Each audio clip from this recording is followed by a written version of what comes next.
Estudo do livro O Santo Grau em Linhagem Sagrada, dia 8 de abril de 2022.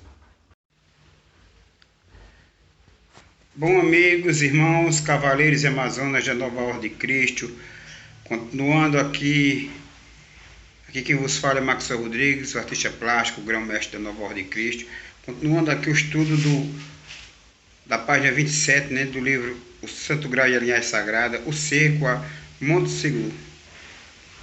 Este foi então o credo que se espalhou por Lockdown e províncias adjacentes, numa escala que ameaçou deslocar o catolicismo. Por inúmeras e compreensíveis razões, muitos nobres achavam o credo atraente. Alguns incentivavam a tolerância geral, outros eram mesmo anticlericais. Alguns estavam desiludidos com a corrupção da igreja, outros haviam perdido a paciência com o sistema do dízimo, através do qual os proventos de suas terras desapareciam nos cofres de Roma. Muitos nobres, então, em idade avançada, se tornavam pafaites. Estima-se que 30% dos pafaites vinham da nobreza de Lockdown. Em 1145, meio século antes da cruzada albigense, São Bernardo Claraval, em pessoa, viajou a Lockdown para pregar contra os hereges. Ao chegar, ficou mais horrorizado com a corrupção de sua própria igreja. No que concerne aos hereges, Bernardo ficou bem impressionado. Nenhum sermão é mais cristão que o deles, declarou, e sua moral é pura. Por volta do ano 1200, deixa eu guardar isso aqui, senão vai voar. Por volta do ano de 1200, desnecessário dizer, o temor de Roma havia crescido. Ela conhecia a inveja com que os barões do norte da Europa olhavam para as ricas terras e cidades do sul. Esta inveja seria aproveitada e os senhores nortistas constituiriam a tropa de choque da igreja. Só era preciso algumas provocações, algumas desculpas para acender a opinião popular. Tal desculpa não demorou a surgir. Em 14 de janeiro de 1208, um dos embaixadores do Papa no Lockdown, Pierre de Castelao, foi assassinado.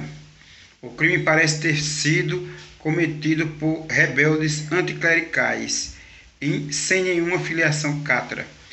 Mesmo assim, de posse do pretexto de que necessitava, Roma não hesitou em culpar os cátaros. O Papa Inocente III ordenou imediatamente uma cruzada. Perseguições a hereges houve de modo intermitente durante todo o século anterior, mas agora a igreja mobilizava suas forças em grande escala. A heresia devia ser extirpada de uma vez por todas. Um exército enorme foi reunido sob o comando do abade Cipai, do homem que mais tarde desenharia um papel crucial na história da Inglaterra. Sob a liderança de Simon, os cruzados do Papa partiram com o objetivo de reduzir a ruínas as mais altas culturas europeias da Idade Média. Nessa santa tarefa foram ajudados por um novo e útil aliado, o fanático espanhol Dominique Guzmán. Impelido por um ódio raivoso contra a heresia, Guzmán criou em 1216 a ordem monástica, depois chamada Dominicana, e em 1233 os dominicanos produziram uma instituição ainda mais infame, a Santa Inquisição. Os cátaros não seriam suas únicas vítimas. Vamos matar em nome de Deus, Usar o nome de Deus para acobertar distúrbio mental, né? A nossa, ainda hoje tem, né, pessoas que são psicopatas que usam o nome de Deus para pregar o ódio, né? Então havia sido extremo amigável com a agradável população judia. Bom, contudo, Simon e Morfrit foi morto em 1218. Sitian dos Ló, mas depredação de Lodoc continuou em breves tréguas por mais de 4 séculos. Por mais de um quarto de século, desculpa. Por volta de 1243, contudo, toda resistência organizada, se é que houve alguma, havia cessado. Todas as cidades e bastiões cátaros tinham caído sob a invasão nortista, com exceção de alguns pontos fortes, remotos e isolados.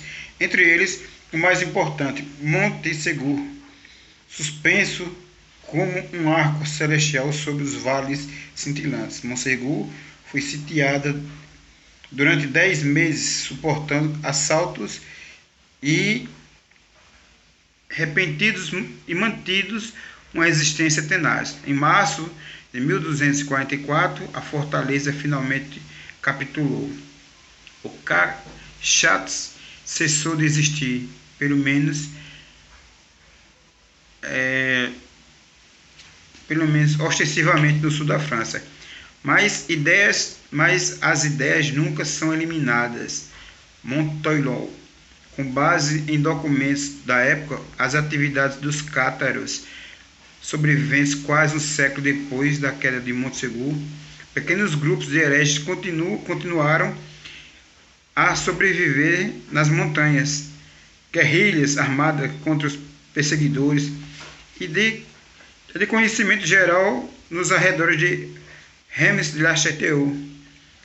E muitos escritores têm buscado raízes de heresias europeias posteriores até encontrar ramos do pensamento cátaro, por exemplo, entre os valdenses, os usitas, os adanitas ou irmãos do livre espírito e os anabatistas e os estranhos canitas, muitos dos quais encontraram refúgio em Londres no início do século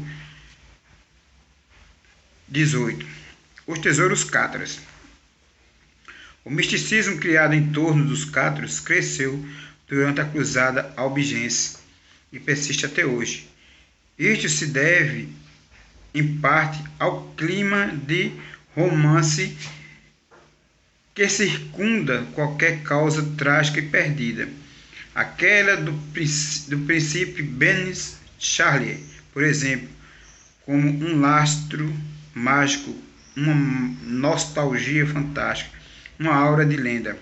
Embora as lendas tenham sido exageradas e romanceadas, descobrimos que alguns enigmas associados aos cátaros eram reais. Um deles residia na origem, questão que nos parecia acadêmica, mas que mais tarde se revelou importante.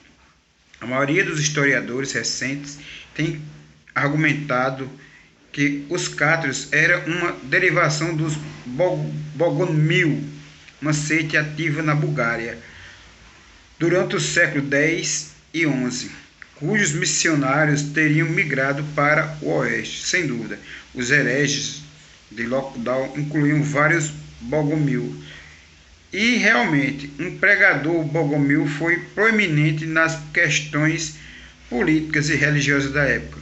Entretanto, nossa pesquisa revelou evidências substanciais de que os cátaros representaram o florescimento de alguma coisa já secularmente enraizada no solo francês. Eles parecem haver surgido quase diretamente de heresias instaladas na França desde o advento da era cristã. Existem outros mistérios ainda mais intrigantes associados aos cátaros. Jean de Joinville, por exemplo, ao escrever sobre sua amizade com Luís IX durante o século XIII, diz: o rei Luís contou-me uma vez que vários homens albigenses haviam pedido ao conde de Montfort para ir olhar o corpo do nosso Senhor, que se havia tornado carne e sangue nas mãos dos seus sacerdotes. De acordo com este relato, Montfort foi tomado de surpresa por esse convite e declarou ofendido que sua comitiva poderia ir, se quisesse, mas que ele se manteria fiel à doutrina da Santa Igreja Católica. Não há maior elaboração ou explicações desse incidente, comentado em paz por Joinville. O que podemos concluir desse convite enigmático? O que estariam os cátaros fazendo? Que tipo de ritual estaria envolvido, se não era uma missa que os cátaros repudiavam? O que poderia ser o corpo de Nosso Senhor, tomado carne e sangue? Certamente trata-se de uma declaração literal demais, portanto perturbadora. Outro mistério envolve o legendário tesouro cátaro. Sabe-se que os cátaros eram extremamente ricos. Seu credo os proibia de portar armas, embora muitos ignorassem tal proibição. O fato é que mercenários eram empregados em grande quantidade, a um custo considerável. As fontes de riquezas cátaras, a fidelidade de poderosos proprietários de terras, por exemplo, eram óbvias e explicáveis. Todavia, durante a cruzada albigense, surgiram rumores a respeito de um fantástico tesouro místico, muito mais importante que riquezas materiais. Presume-se que esse tesouro, qualquer que tenha sido, era guardado em Montségur. Quando a fortaleza caiu, nada foi encontrado. Entretanto, ocorreram incidentes extremamente singulares relacionados com o cerco e a capitulação de Montségur. Durante o cerco, os atacantes, em número superior a 10.000, tentaram circundar a montanha e impedir toda saída ou entrada, esperando assim matar os sitiados de fome. Contudo, apesar de sua força numérica, eles não possuíam homens em quantidade suficiente para tornar o bloqueio completamente seguro. Além disso, muitas tropas eram locais e simpatizantes dos cátaros. Inúmeras outras eram simplesmente não confiáveis. Em consequência, não era difícil passar despercebido através das linhas dos atacantes. Havia muitos vazios através dos quais os homens saíam e entravam, e suprimento atingiam seu destino na fortaleza. Os cátaros aproveitaram esse vazio. Em janeiro, quase 3 meses antes da queda da fortaleza, depois de Poulsen escaparem, segundo os relatos confiáveis, eles carregavam consigo riquezas materiais dos cátaros, muitos outros, muito ouro, prata e moedas, que levaram a uma caverna fortificada nas montanhas e de lá a um castelo aliado.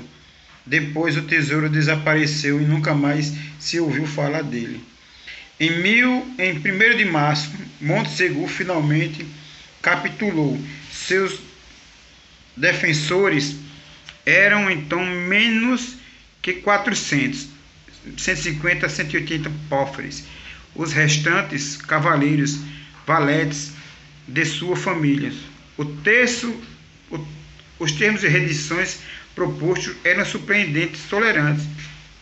Os combatentes receberiam perdão total de todos os crimes precedentes, receberiam permissão para partir com suas armas, bagagens e alguns presentes, inclusive dinheiro que porventura tivessem recebido de seus empregadores. Os páfides também foi concedida uma generosidade inesperada. seriam liberados e submetidos a penas leves, como a condição de abjurar das crenças heréticas. Os defensores solicitaram uma trégua de 2 semanas, com cessação completa de hostilidade, a fim de considerar os termos propostos. Numa demonstração de generosidade não característica, os atacantes concordaram. Em compensação, os defensores voluntariamente ofereceram reféns, estabelecendo que eles seriam executados se alguém tentasse escapar da fortaleza. Seriam os párfides tão comprometidos com suas crenças a ponto de escolher voluntariamente martírio em lugar de conversão, ou haveria algo que eles não podiam ou não se atreviam a confessar à Inquisição? Qualquer que seja a resposta, nenhum dos párfides, até onde se sabe, aceitou os termos dos atacantes.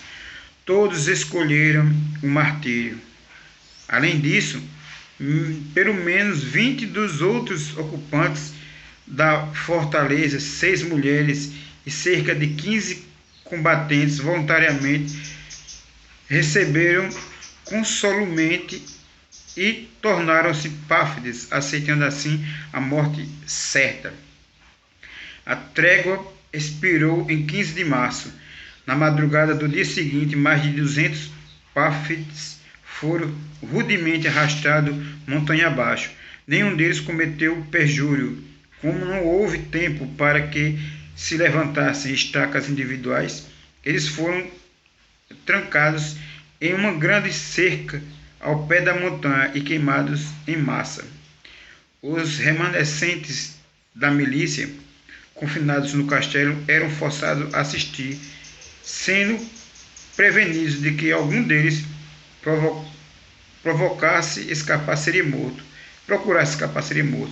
E assim como os reféns, apesar do risco, contudo, a milícia concordou em esconder 4 párfides. E na noite do dia 16 de março, esses 4 homens, acompanhados de um guia, procederam à ousada fuga, de novo, com os conhecimentos e a cumplicidade da milícia. Desceram e a escarpada fosse a oeste da montanha, baixados em cordas e uma centena de metros cada uma. Que estariam esses homens fazendo? Qual seria o propósito de suas perigosas escapadas, que implicava tamanho risco tanto para a milícia quanto para os reféns? No dia seguinte, eles poderiam ter saído da fortaleza, livres para recomeçar suas vidas. Por alguma razão,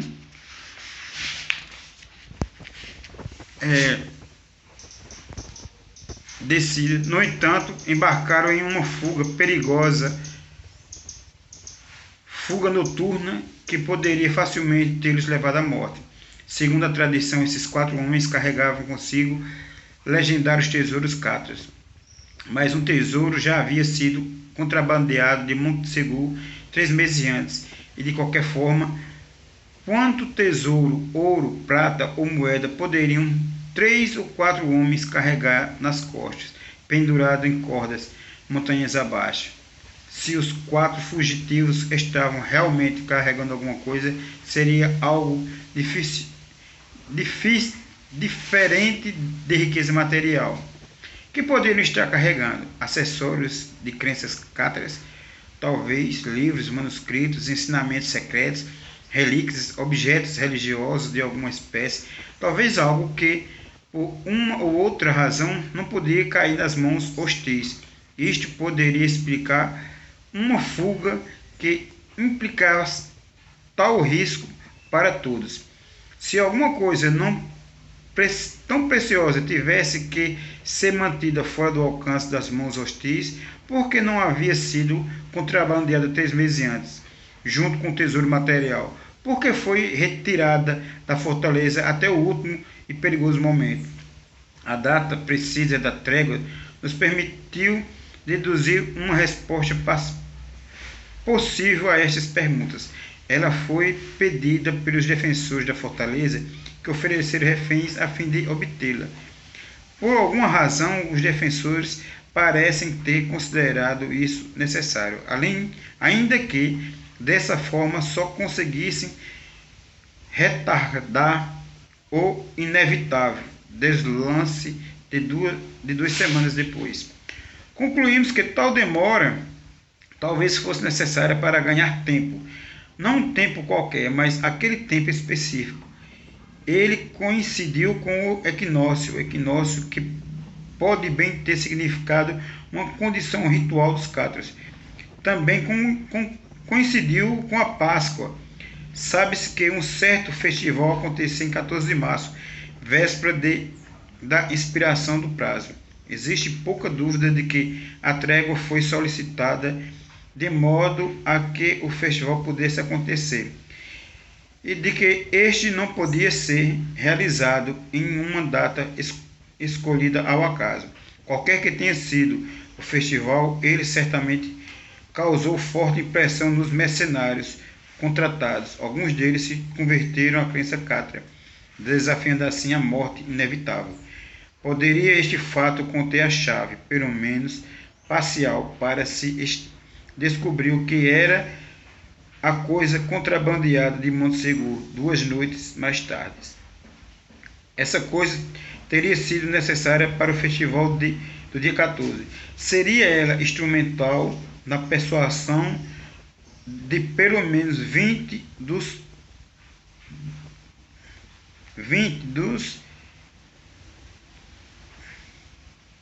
defensores, os quais se tornaram párfides no último momento. Poderia ter assegurado a cumplicidade subsequente da milícia, mesmo com risco de vidas. Se a resposta a todas estas questões é sim, isso explica por que ela foi removida no dia 16 e não antes, em janeiro, por exemplo, quando o tesouro monetário foi transportado para outro lugar. O mistério dos cátaros. Vamos ficar aqui na página 33, pessoal. Voltaremos segunda-feira com as publicações aqui do canal Arte Reformista TV, e para os irmãos que estão no canal da Nova Ordem de Cristo, fazendo já os estudos de grau aprendiz. Para vocês, um excelente final de semana, muita paz, muita luz, que o grande arquiteto do universo possa cuidar de todos e proteger vocês e vossas famílias. Irmãos, veja, ainda falta só uma folha e meia para nós irmos já para outro capítulo do livro. Então eu vou dar uma esticadazinha, viu? Desculpa aqui. O mistério dos cátaros. À medida que ponderávamos sobre estas conclusões, lembrávamos constantemente das lendas que ligavam os cátaros ao cálice sagrado. Não estávamos preparados para encerrá-las como algo mais do que mito. Na verdade, não estávamos preparados nem mesmo para afirmar que o cálice houvesse existido. Ainda que o fizéssemos, não poderíamos imaginar que um copo ou cálice, houvesse ele contido ou não o sangue de Jesus, fosse tão precioso para os cátaros, para quem Jesus afinal era incidental. Entretanto, as lendas continuavam a nos assombrar e confundir. Por mais evasiva que fosse, alguma ligação parecia existir entre os cátaros e o culto ao cálice, na forma como ele evoluiu durante o século XIII, 12 e 13. Vários escritores têm argumentado que os romances sobre o cálice, os de Sheraton e Troyes e Wolfram van Scherm, por exemplo, constituiu uma interpolação do pensamento cátaro, disfarçado em simbolismo, que foram elaborados no próprio coração da cristandade ortodoxa. Pode haver algum exagero nesta acessão, mas há também alguma verdade. Durante a Cruzada Albigense, os eclesiásticos investiram contra o romance sobre o cálice, declarando-os perniciosos, até heréticos. Em alguns desses romances existem passagens isoladas que, além de altamente não ortodoxas, são sem dúvida dualistas, ou seja, catra. Ainda mais, Wolfgang von Reichenbach declara em um de seus romances que o castelo do cálice se situava nos Pirineus, uma confirmação que Richard Wagner pode ter tomado literalmente. Segundo Wolfram, o nome do castelo era Mont-Saint-Vosges, aparentemente uma versão alemã de Monte-Salvart, termo catra. E em um dos poemas de Wolfram, o senhor do castelo do cálice se chama Perila. Ora, o Lorde de Montsegur era Raymond de Perilha. O seu nome aparece em documentos da época como Perila, em latim. Se tais coincidências persistiam em nos assombrar, elas devem também ter no folclore da região. Como qualquer outro nativo dali, Sommieri devia perceber constantemente a proximidade de Montsegur, cujo destino trágico ainda dominava a consciência local. Para ele, a própria proximidade da fortaleza pode ter tido alguma implicação de ordem prática. Alguma coisa havia sido contrabandeada de Montsegur logo após o término da trégua. Segundo a tradição, os 4 homens que escaparam da cidade sitiada carregavam consigo tesouros cátras, mas o tesouro monetário havia sido carregado 3 meses antes. Poderia o tesouro cátaro e o tesouro de Sommieri descobriu consistir fundamentalmente em um só segredo? Poderia esse segredo estar relacionado a alguma maneira imaginável a algo que ficou conhecido como o cálice sagrado? Para nós parecia inconcebível que os romances sobre o cálice pudessem ser tomados literalmente. Se alguma coisa foi contrabandeada de Montsegur, ela foi levada a algum lugar. Segundo a tradição, foi levada para as cavernas fortificadas de Ornolac, no Ariege, onde um bando de cátaro foi exterminado logo em seguida. Mas nada além de esqueletos foi encontrado em Armolac. Por outro lado, René de la Château fica somente a meio-dia a cavalo de Montsegur. O que quer que seja que tenha sido contrabandeado de Montsegur pode bem ter sido levado para René de Château, ou mais provavelmente alguma caverna que esburacam as montanhas ao redor. Se a descoberta de Sommieri fosse o segredo de Montsegur, muita coisa seria explicada. No caso dos cátaros, assim como no de Sommieri, a palavra tesouro parece esconder algum tipo de conhecimento ou informação. A devoção tenaz dos cátaros e sua antipatia militante por Roma nos levaram a imaginar que tal conhecimento ou informação, se existisse, seria relacionado de alguma forma com o cristianismo, sua doutrina e teologia, sua história e origens. Em resumo, seria possível que os cátaros, ou pelo menos alguns deles, soubessem de algo que tivesse produzido o fervor selvagem a ponto que Roma desejou seu extermínio. O padre que nos escreveu referia-se a uma prova irrefutável. Conheciam os cátaros essa prova? Naquele momento só podíamos especular de forma mais ou menos errante. As informações sobre os cátaros eram em geral tão escassas que impediam até mesmo a forma de uma hipótese de trabalho. Por outro lado, nossa pesquisa sobre os cátaros invadia repetidamente outro assunto, ainda mais enigmático, envolto em lendas. Os Templários. Nós, Templários, minha gente. Estendendo a essas nossas pesquisas, começamos a gerar documentação concreta e o mistério começou a assumir proporções bem maiores do que imaginamos. Bom, minha gente, vamos ficar aqui na página agora 35, os monges combatentes, né? Que eram nós, os guerreiros templários, certo? Capítulo 3. Agora sim. Excelente final de semana para vocês.